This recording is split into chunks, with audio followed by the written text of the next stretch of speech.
streaming us over.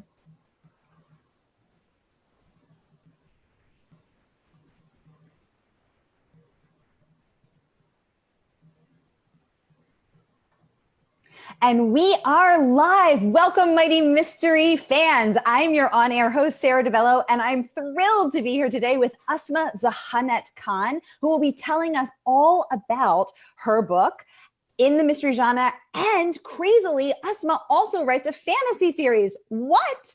So we're going to be talking about that as well. So Ausma, welcome to A Mighty Place. Tell us about your book. Thank you so much. Well, my book is called A Deadly Divide, and I'm just going to hold it up real quick. Hold it up. And it's the fifth in a police procedural crime series. Features a pair of Canadian detectives named Isa Khatak and Rachel Getty, and they work for this special policing unit called community policing, which I think is ever more apt in today's environment. And what they do is they investigate murders in minority communities, and they try to represent this very difficult mandate, partly as representing the needs and interests of minority communities, but also representing law enforcement to those communities. Oh, I absolutely love that. That's so fascinating and so needed. Tell us, how did you come to write this and why?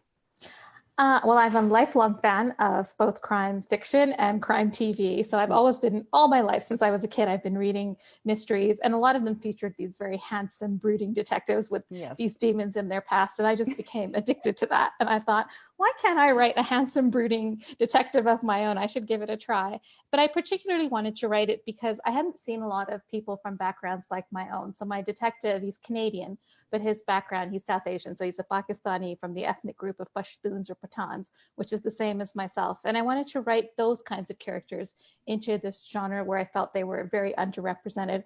And then to talk about the issues that affect those communities so deeply, but from the inside, rather than an external perspective commenting on them. And then I wanted to have this really fun, troubled partnership duo where these two detectives, one man and one woman, become close, they grow together as they're solving these very thorny and complicated crimes. Oh, Ausma, I absolutely love this. And it's so needed because you and I share a similar lifelong love of mysteries and brooding detectives and crime TV and crime books. And I have noticed that they often do have these double speckled casts, but there isn't a lot of diversity. So it's fantastic that you're bringing that in. So thank you for that. And bringing it in from such an organic, authentic perspective, because that is your background. That's right. And that gives you unique voice, unique perspective, all of which is so needed. This is fantastic. So you're based in Canada, right? So I'm Canadian, but I live in the United States. And I actually recently, a year ago, I became an American citizen. So I'm trying to learn to think of myself as a dual citizen of both countries. I've lived in the States for 15 years, so I have to get accustomed to this now. Yay. Well, welcome. Thank you. Thank you very much. A related and interesting time to be here, as I think many Americans are harboring fantasies of fleeing to Canada, myself included. I always think about the other passport, I have to admit. Exactly. So I just want to say a very warm welcome to our audience. And this is your time to ask Ausma anything you like about her writing, about her books, about her characters. What questions do you have about the genre or the process? This is your time. So feel free to just type them in the questions and I will relay them right to Ausma and she will answer them live. That's what we're all about here. So also let us know where you're listening from. We'd love to know. And as you're thinking about those questions, I'm going to just ask a few of my own. So Ausma, I know you said that you were a lifelong mystery fan. So what were your favorite mystery books to read growing up? So I was actually born in England. So I started with British fiction and I would be reading those Enid Blyton series, The Secret Seven, The Famous Five, all of those, The Island of Adventure, those kinds of stories. And then when we moved to Canada, I really discovered other writers. I got into Agatha Christie, Sherlock Holmes, all of those stories. But my favorite of all time is the Golden Age crime writer, Ngaio Marsh.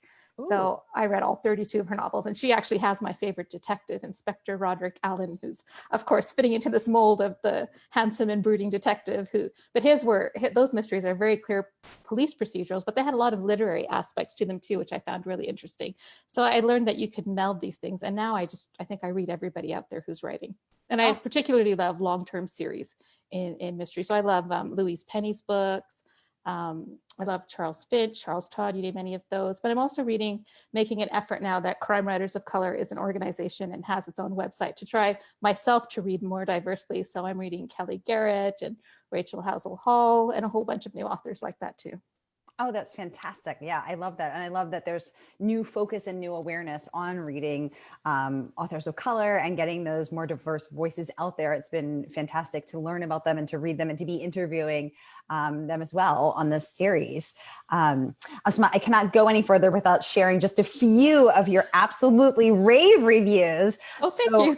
You received a starred and boxed review from Publishers Weekly, who says, outstanding. Khan perceptively explores who fear can quickly erupt. I think that means they meant to say how fear can quickly erupt into violence. Ooh, that's so true. Booklist raves, Khan masterfully weaves story-driving character development and pitch-perfect investigation with timely social commentary on the impact of cultural tensions. Yes to that. Thank you, Booklist. While Kirkus says Khan peoples her police procedural with believably nuanced characters, ooh, to highlight the consequence of hate. The tension never lets down. You were, of course, a Crime Reads Best Book of the Year. Crime Reads saying Ausma Zehanat Khan procedurals have redefined the landscape of Canadian crime writing. What an incredible honor to redefine a landscape. Ausma, that's amazing.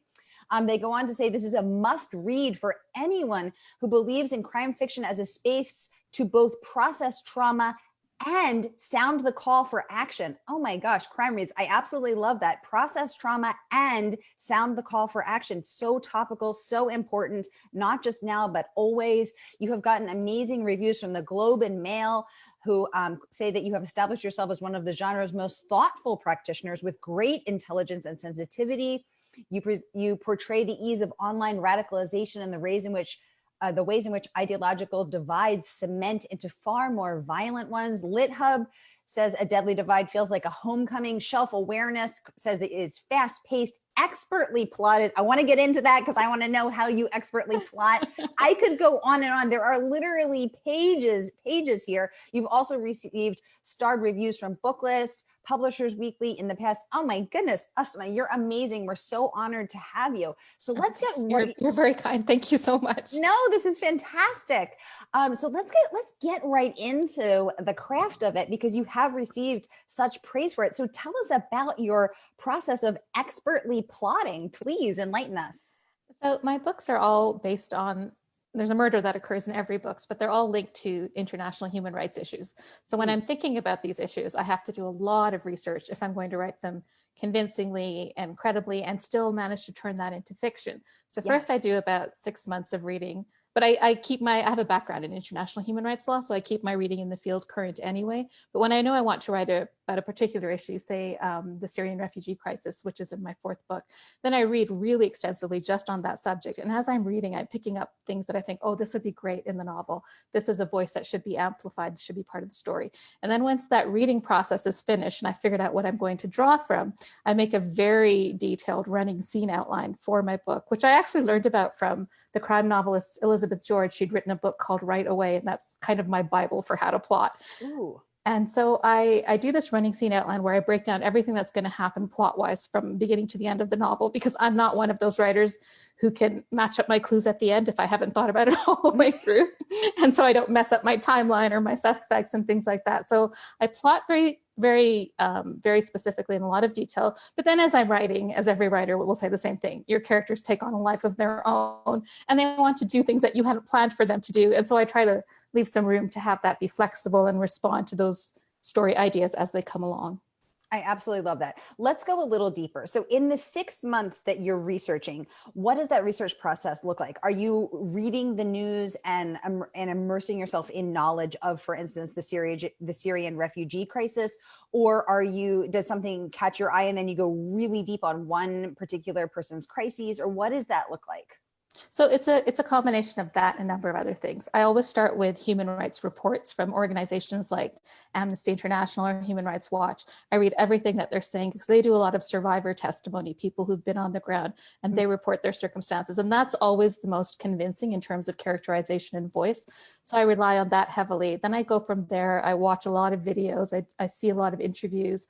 I read a lot of books, both fiction and nonfiction. Fiction, so I can ground myself in the language and customs and culture of the people that I'm writing about. So I understand how they interpret themselves and what's important to them in terms of their language and their history and their concerns. And then nonfiction, so I have a really good understanding of the politics and the players and the many different points of view involved in an issue like that, like a global refugee crisis.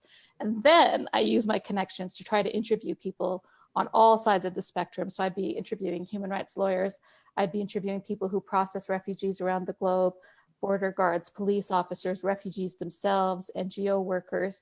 And when I've got those hundreds of stories in my head, then I begin to figure out what are the important themes I want to draw out and which characters could best represent and give life to those themes. Wow. Oh my gosh. It's intense. It's very intense. Can we please hold and pan out while I genuflect to you? Because that is amazing. Wow, this is so thorough. And I think I am seeing why you have earned these starred reviews and this rave praise from every single industry outlet and press media outlets as well. So, okay, once you do that for 6 months, you're taking notes and you're letting that marinate in your head, then you start your plotting and drafting process. Is that right? That's right. And how long does that take you? The running scene outline doesn't take long. The most it's ever taken me is 2 weeks. But sometimes I can do it in 3 days, depends on how well I know the subject. So for example, my first book, The Unquiet Dead, I was able to do that very quickly because that was the same material that I'd covered in my academic research. So I had a lot of familiarity with it and I could just knock out what I wanted to say. But with A Dangerous Crossing and A Deadly Divide, it took me a little bit longer to figure out how I want the story to be structured and how I can, and in A Deadly Divide, I actually have 2 plots. So that was more difficult because I had to weave those 2 plots together and leave one hanging at the end, but keep one resolved by the end so readers would be satisfied by it. So running scene outline doesn't take long, but the actual writing of chapters, sure, that takes a long time, between 4 to 6 months. So you outline, when you say you outline the scenes, you outline all of the scenes from start to finish. That's right. Beginning to end. Wow. Wow. Oh my gosh. I am sure that our audience is as amazed as I am. I just want to welcome everyone. Hi, Rachel. Hi, Elizabeth. Hi, everybody. Let us know what questions you have for Ausma.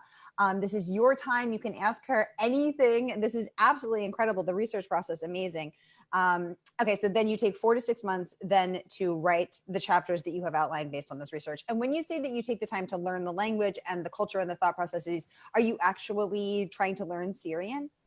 Oh, you mean Arabic? No, I don't mean that. I didn't mean the actual tongue that they speak, but I mean the sort of the idiom, the ways in which they express themselves, what's important culturally, what are the cultural touchstones, what are the historical touchstones. So for example, if you're reading about the demolition of Syria by the Syrian regime, you'll often see the great historical figure of Salahuddin referenced. So I wanted to know, why is that? What role did he play? Why is he historically such an important figure for the Syrian people? And they think of him as a hero, as a warrior, as a person of great dignity and nobility. So then idiomatically, while you're writing the scenes for Syrian characters, that would be something very natural to draw upon as someone that they would look up to, or that some Syrians would look up to as an important historical figure. So those are the kind of details that I mean. Oh, wow. Okay. Absolutely amazing. I want to welcome Robin Callihanoff, our star author interviewer on the women's fiction side and fiction in general. Absolutely incredible to have you here with us, Robin, as well. And Ausma, so you are really immersing yourself, for instance, in that Syrian refugee crisis and learning to get that historical and cultural framework so that you can write such a richly textured textured tale. So what has been the most surprising thing for you in that journey? Well, with every book, it's something new. I think I always understand how much, no matter what community or background that you come from or what your particular circumstances are, how much we all have in common, how much our dreams are similar, that people just want safety, they want to raise their children, they want economic security, they want to be free of violence, oppression, and war. And their dreams can be, our dreams and their dreams are very similar. And so it reaffirms that common humanity that we all have, which is important, because when you see certain news stories, the other in those stories, it's so often demonized and represented as this unknowable creature. And I think when you delve deep into the humanities of others, you realize, of course, they're very knowable. And if you connect at this, as my detectives always do, both Rachel and Issa are always interacting with these other characters in these very human moments, and they're connecting at that very personal level. And so I think it's always an education for me about our assumptions about the other and how not to have those assumptions and how to deconstruct them. Yeah, exactly. I so agree with you. And I think that tendency to other people, whether it is because of geography or cultural differences or racial or political or religious, or it could be so many things, but you're right. And I think traveling internationally and living internationally was sort of uniquely eye-opening for me in that. And not just to see how common we all are, and that we all want those same things. We all want to be safe. We all want to be healthy. At the end of the day, that's what really matters is health and your family, your loved ones, to make sure that you are safe, to make sure that you are well, to make sure that you have peace, that you're, we all want these sort of basic human rights and dignities. And also I think it's helpful to travel and live outside of the United States or wherever you're from, because it helps you to realize how the rest of the world sees you and your culture and how you see yourself. Very important insights, exactly. And that experience, I think, always enriches writing. That sense of not being from a single place and having all these different lenses that you have to look through and give space to and give dignity and respect to. I think that really makes for richer writing and a richer process. Exactly. And also richer living, just to see Absolutely. yourself as a citizen of the world. Right. So Ausma, tell us about hi, Deborah, welcome everybody.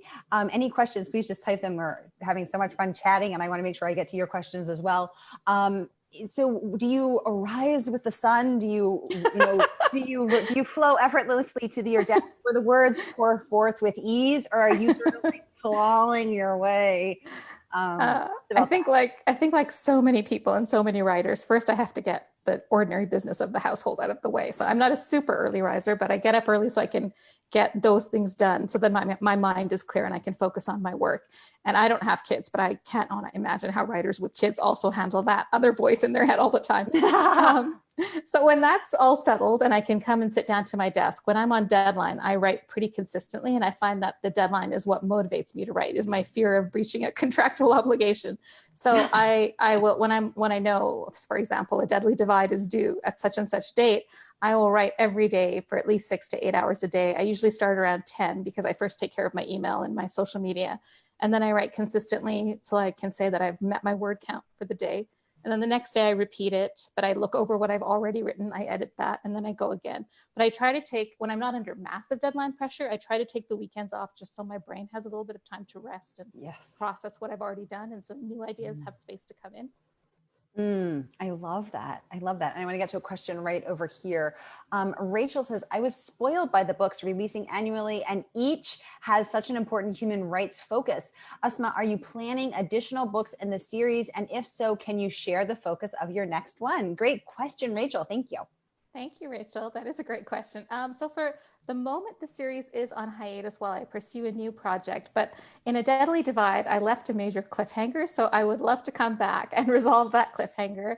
And the different issues that I've covered so far, I've looked at the Bosnian genocide, the Syrian refugee crisis, political prisoners in Iran, a mosque shooting in Quebec, Canada, and global terrorism. But other issues that I would really like to write about that I have some background in and I'm very interested in is I'd like to look at what's been happening in India with the national government's demonization of its minority populations.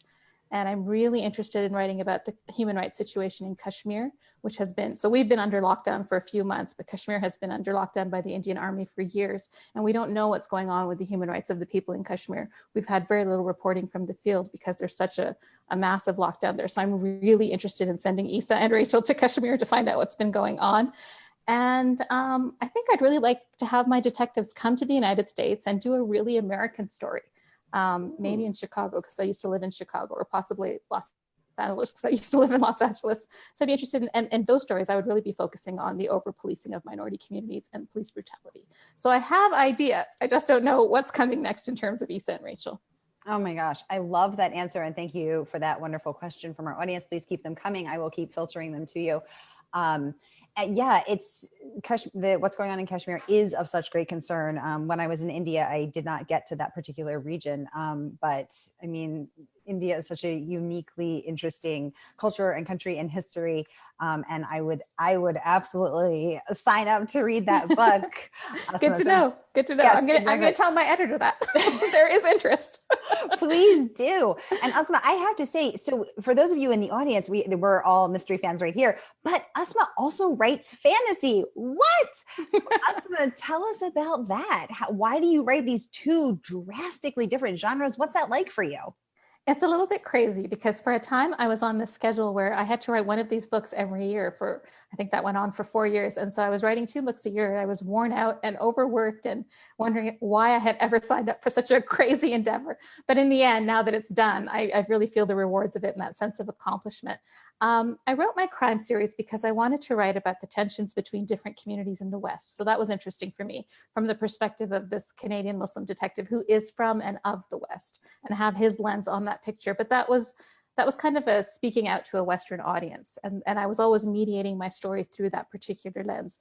With my fantasy series, I was really interested in looking at Islamic history and the wide sweep of the Islamic civilization from Mecca to Afghanistan, for example, but in putting that entire world and all that world building into a fantasy landscape some 1,000 years in the future. And that was because I wanted to reflect on human rights issues within these communities, within our countries.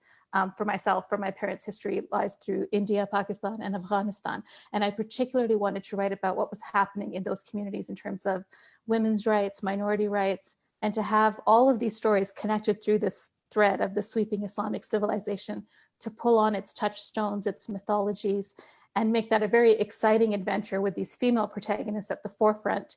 And so that was sort of more me speaking internally to my own community or the communities that I come from. So I had a very different lens. And I kind of, even though my fantasy series is so dark, it still for me was more freeing and a little bit more like I didn't have to put such a weight on myself about thinking who's reading it and how are they interpreting it. I could just let myself go a little bit more. Oh, that makes so much sense. That's so interesting. When I was writing my first book, I had read that it was best to work with a critique partner who had no experience and no preconceived notions about your genre. So I worked with a fantasy writer, and prior to that, I actually had never read a fantasy book. But to be a better critique partner to him, I did read a bunch of fantasy books, and it's such a different way of thinking and such a different way of writing. So I'm just so fascinated that you can go back and forth between these two worlds. Yeah, it's challenging, but it's been a lot of fun for me. At least in my case, I also read a lot of fantasy and science fiction, and I have since I was a kid, and I love fantasy films and science fiction films. So it was like, oh, there's so much to do in this world. There's so much inventiveness. There's so much creativity. And in a lot of other spaces in fiction, there's not that much room for diverse voices and diverse histories. So if you look at science fiction and fantasy now and YA science fiction and fantasy, that's where you see that plurality of voices more than any other genre. So it's kind of very welcoming in that sense. And it's almost like we're recreating our histories there and our cultures there because there's no other place that we can do that. That's quite as open or as welcoming. So I found that interesting. That is interesting. How fascinating. Yeah, I did not know that. We have a comment from the audience. Rena, one of our top community members, says Kashmir is beautiful and I have been there. Oh, Rena, that's so cool. So it sounds like Rena's going to be in line with me to when waiting for that next book, Ausma. Oh yeah, I'd actually love to visit Kashmir too. I have a lot of family friends from Kashmir, and I have a really good friend that I was who's from Kashmir, living in Kashmir, that I had been in contact with for a long time. And then when the recent lockdown came, we haven't heard word one from her in over 6 months.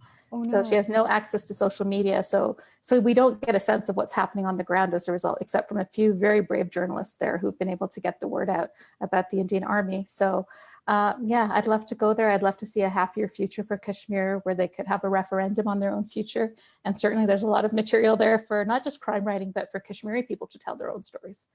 Totally. It was interesting. I remember when I was in India and my tuk-tuk driver took me past the Prime Minister's palace. And I said, oh, it's amazing that you're so progressive. You know, I'm from America and we've never had a female leader, a female president. And here you have a female prime minister. And he was like, oh, she has no power. It's fine. What part of India were you in? That that conversation took place in Delhi. Oh, okay. My parents are not far from there, where they were born in UP in the north, a town called Shahjahanpur, which is pretty close to Delhi and Lucknow. And that's a place where they speak this very sophisticated literary Urdu. India has over 100 languages. And then after the partition, they migrated to Pakistan, but their family roots actually lie in Afghanistan. So they have a complicated history that I've loved exploring in fiction. Oh, wow. That's fascinating. Yeah, that's really cool. I flew over by myself and spent some time in Delhi. And then I met up with a friend who I had met in my yoga teacher training, who was spending 6 months at an ashram. And then we traveled around together. Oh, nice. That sounds amazing. It was really amazing. And I can't wait to go back because I never made it down to Kerala. And I never made it up to Dharamsala. It's too big to do everything at once. That's right. You need 10 trips to see India properly. I really do. I really do. Rena says that she's from Lucknow. Oh, yay. Oh, wonderful. Very cool. Welcome, Rena. Let us know if you have any questions for Ausma as well.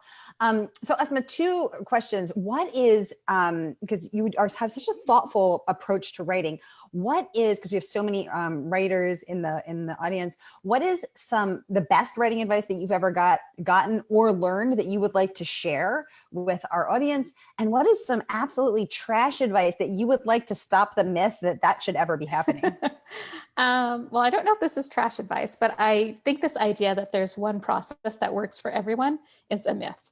Everyone writes differently. Some people plot very seriously like me and produce something that they're satisfied with at the end, and other people achieve that result by not plotting at all and just writing very organically as they sit down, and that's fine too. Some people insist that you have to write every day, and if you don't, you're not a writer. And I don't write every day. I sometimes go 6 months without writing anything because I'm processing what I'm going to write next. I'm learning about it. I'm thinking about it. So I think that's bad advice. I think everyone has a process that works for them, and you have to experiment to figure out what your process is. The best advice, that's a good one. That's a good question. I think the best advice I've gotten is that, particularly for me, because I infuse so much research into my stories, is being told that sometimes less is more, that you don't have to put all your research into your books. You have to figure out what's important from that research. What's the most emotionally compelling and relevant? What's something that characters can actually work with and grow from? And so in my first book, my editor cut 25,000 words from my debut novel, The Unquiet Dead. And that felt like a wound to the heart. I took it so personally. I thought I would die. But when I looked at what she'd done, she was basically saying, we don't need this much detail about war crimes. You're going to flatten and terrify your readers. We just need to know the human story of what happened here. And when I looked back and saw her, her precision of how she'd edited my manuscript, I realized she was absolutely right. And I learned that lesson for every future book, that I don't have to cram in absolutely everything that I know into a story. Oh my gosh. First of all, I am feeling that pain with you even now. I'm like, ow. And also as a complete research nerd and straight A student dork, I just want to say I love the research because I love all that. I'm just like, yum, yum, yum, yum, yum, yum. I love it too. I really enjoy it. So how long was the book when you gave it to her, and how long did it end up being after that painful 25,000 word cut? So it was about 125,000. And I think we got it down to around 98 or 99,000. And how do you make that decision about whether it is a research for the nerds like me who just will love it, but for the rest of people who don't need it? How do you decide what is fat and what is not? So when I wrote The Unquiet Dead, I didn't know the answer to that question. I wouldn't have been able to tell what's important to my story because I was just too new. And I had a lot to learn about the whole writing process and the editing process and that relationship between a writer and an editor. So then I did not know. I had to be taught and shown what works and what doesn't work. And that was a really valuable education. My editor's name at Minotaur was Elizabeth Lax, and she was absolutely amazing to work with. Shout out to Elizabeth. Elizabeth, the best. Never forget her. In fact, I dedicated A Dangerous Crossing to her. And since then, I went on to work with another absolutely lovely editor named Catherine Richards. And she's also got this steely-eyed precision, but also a real sense of the warmth of what you need in a book.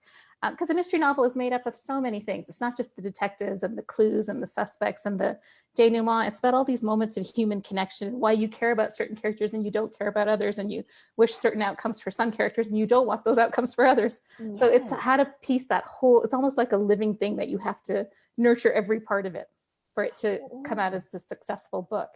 But after that, in subsequent books, because I had studied carefully what Elizabeth was suggesting and had discussed with me, I began to understand that I might be really fascinated by morning to night prison conditions in a prison in Iran. But that's not I necessarily am. serving the mystery. So what part of that would be interesting to the mystery? And so more and more I've tried to be laser focused about my research. Ooh, this is so interesting and so helpful, because I could see myself being like, but no, it's true. This is the schedule, and I can tell you because I researched it for 72 days. I went Exactly. in there with a sleeping bag and experienced it. We have another question from the audience.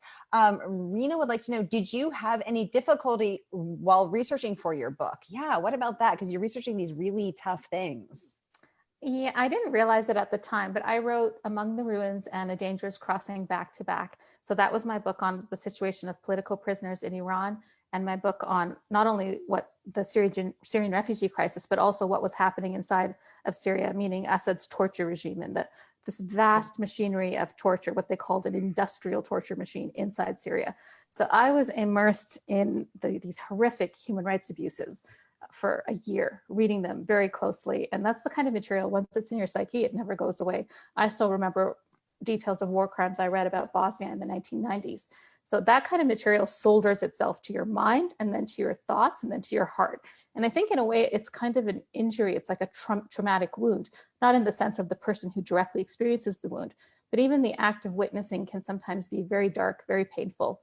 And so I didn't realize that, but I was seriously depressed while I was writing A Dangerous Crossing. And I didn't realize it was because I had been snowed in this world for so long, reading these horrors and then seeing this disconnect between the reality on the ground and how we were actually treating refugees around the globe. So I was really, really miserable. And I didn't feel any relief until the book was finished. And then I had to get out of that space for a while and just say that this was the little bit that I could do, was to write this book. And that gave me a little bit of a sense of relief, even knowing that there was so much more work for all of us to be doing around the globe. But to get away from that, I have to go back to family. I have to do things that are unconnected to my human rights work and my human rights research. I have to watch The Office on television several episodes in a row, or watch a comedy or something lighthearted. I have to go walk a dog. I have to pet a cat, things these things that call your parents, talk to your mom, feel a little bit better, and sort of refresh and renew, and then stay away from it for a little while to give it a chance to fade. If you've ever read the testimony of a rape survivor, for example, you need to get away from it, and you need to let your psyche heal, and then give yourself that little bit of clinical objectivity where you can understand what was important about that story and how to tell it appropriately. And the other thing that I find really, really difficult is when I do interviews. So one-on-one interviews with former refugees or torture survivors, or people who've lost their family members. For another project, I had interviewed the daughters of Srebrenica, whose family members, all the male family members, had been killed in the Srebrenica massacre in 1995. And the 25th anniversary just passed for that. And that's sort of the subject of The Unquiet Dead. And that conversation with those 5 girls I had to keep my composure because they were the ones who had suffered so much. But it was really, really difficult to interview them and to then tell the story afterwards. So I find those things difficult in the research process. Oh my gosh. Well, thank you for that that answer, and thank you for that wonderful question, Rena. The work, I think we just have to pause and honor the incredible work that you do, Ausma, because this is not easy, for all of the reasons that you just listed. And it does have a very deep effect. And it's a very challenging balancing act to be able to keep going back into this darkness and these very, very painful topics, but to still keep a tender heart and an open heart to be able to tell these stories. And I think I see that not only in human rights work, but also in police work, right? When you see the worst of humanity, when you see abuse, violation, systematic rape, torture, it must be incredibly hard to be able to go into that world every day, and as a researcher, as a human rights activist, as a police officer, and then also not allow yourself to become hardened, not allow yourself to become escaping into addiction or whatever, and get burned out in the or process, get burned out, particularly for police officers. Yes, keep coming back. Rena says kudos to you, Ausma. Absolutely. And I mean, I remember when I was in college in the 90s reading about as well the what was going on in Bosnia and Croatia and Herzegovina. And it was, I mean, some of those things still stay with me as well. And also the aerial pictures of Assad's systemic torture and how many bodies they had estimated were, I mean, more recently had estimated were being mass buried in graves unidentified because of them in Assad's prisons in Syria. And it's really hard work. So thank you for this. Thank you for bringing a light to it, and thank you for bringing to shining a light to it, and for illuminating it, and telling these people's stories. This is so important. So thank you for that. Thank you for giving me the opportunity to talk about that. Thank you so much. No, this is amazing. This is so important. So thank you for that. And one question that I always ask authors is, what do you want people to take from this? But I think you've been talking about that already, that you want people to learn and to see to see not these stories as others, but to see the humanity and the similarity that we all share. And then to respond accordingly. So for example, the United States in 1 year only took in 11 refugees from Syria, and the global need was so great. So I'm hoping that if you read a book like A Dangerous Crossing, it affects what we think about our policies locally as well. And what are some actions that we can take beyond voting in the big election in November? What are Everyone actions? Vote. Everyone vote. Everyone better vote, or I will personally come and kick your ass. No, but what are some actions that we can take? What is the most powerful way that we as individuals can activate and is it donations? Is it speaking out? Is it all of this? Is there something else? Tell us. Those are all great options. One is obviously to inform yourself on the issues of the things that concern you, or things that you see in the news that are huge issues. So for example, in the last, I would say since 9/11 in the United States, there's been this push for a lot of anti-Muslim legislation. And it's kind of, that rhetoric has kind of died down now because of the pandemic, and the attention of the Republican Party is focused on other things. But other than that, we've seen this very steady stream of anti-Muslim propaganda in American politics. And I'm sure a lot of your readers are familiar with the term Islamophobia. So that in some ways is being legislated. We saw the Muslim ban, we saw issues like that. That affects my community. And those are important issues to be educated on and to vote against. But there's other communities, for example, Latino or Hispanic communities are very concerned, and as we all should be, about issues at the border, what's been happening with undocumented children. So knowing where your local politicians stand is on those issues. And if they're anti-human, intolerant, cruel, if you think back to World War II, turning away Jewish refugees who were fleeing Nazi Germany, we're not that far off from those types of policies now. It's just the lens that we shine on them is very different. So educating ourselves on those issues and then responding accordingly and putting pressure on our local, state, and national politicians, I think, is the most important thing that we could be doing. Absolutely. And I think also being historically informed. So, people today would say we would never turn away, Jewish refugees. But if you replace the word Jewish with Muslim, that's what we're doing. Right. So it's like, it's not just getting stuck in that pattern. It's looking at what happened then and then thinking about what you're doing now and how you can be part of that.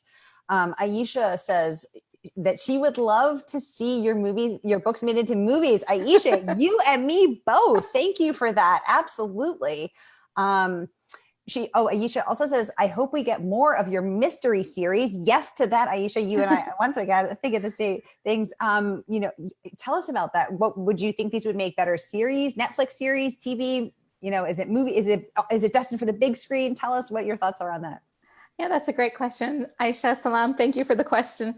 So I think definitely the series would work better on television because the books are complex and it would give you space to unpack all of those complexities. And it's been out on submission for film and TV a few times. I had a deal at one point with Lionsgate that kind of went away because the person who was most passionate about the series unfortunately passed away. So now we're out on submission with those books again. And I'm, you always, as every writer is hoping someone finds something in their books and will pick them up and want to film them.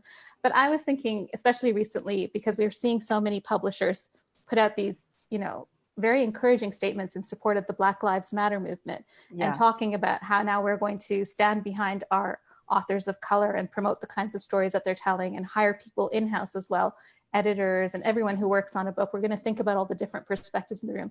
And I think that's fabulous. It's really encouraging. But I would like to say that I have been writing a series about the over-policing of minority communities for more than 5 years. So it would be great to see a series like that to pick up some traction because my characters go into all these different communities and look at the over-policing and in some cases police neglect, in some cases police brutality. So it would be great to see some of that get a little bit more attention or traction now. Absolutely, absolutely. And again, and I think I share that sort of similar frustration where it's like it's so great to see attention and light on this now, but where the heck has everybody been for the past 5, 10, 15 years? Hello, wake up. And I would also like to shout out my colleagues at Crime Writers of Color who really brought this issue to the forefront, done a lot of important work. And I'm especially really happy to see a lot of Black writers writing crime fiction and getting a platform like Sean Cosby with Blacktop Wasteland or Kelly Garrett with her Hollywood Homicide series. It's great to see those stories now out in the mainstream. And I hope that readers will support them and find them interesting and take away the lessons of reading more diversely. Absolutely. We had John Vercher on here a month or so ago. He's amazing. He's getting all sorts of awards. Chicago Tribune Best Book of the Year for his book 3/5.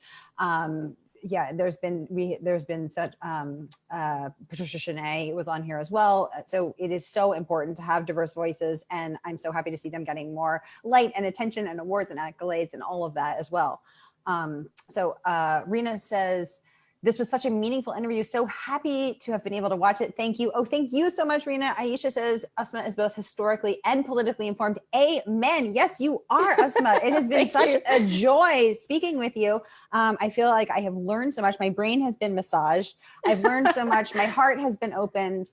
And it has been truly such a joy to speak with someone who's so incredibly thoughtful and takes the time and the care to bring this much research and this much attention and this much thoughtful detail to the table. So thank you so much for this. It's been absolutely amazing. Thank you so much for a wonderful conversation and a great opportunity. I so appreciate it. And thank you to all the readers who came by and other writers and who chimed in and asked these great questions. I'm really grateful. Thank you. Hey, well, thank you, mighty mystery fans. Thank you to my partner in crime. Get it? Because we're a mystery and crime series here. My partner in crime, Jenna Blum, New York Times bestselling author, who is manning things on the Facebook side of things. My partner in crime. Thank you, Jenna. I honor you and honor your work, and thank you for your support on this. Ausma, thank you again for your time. This has been incredible. Mighty Mystery fans, we will see you next time, actually at 4 o'clock with Megan Abbott and Deborah Jo Immergut. So stick around. We've got some great interviews coming up. Thank you so much and have a great day.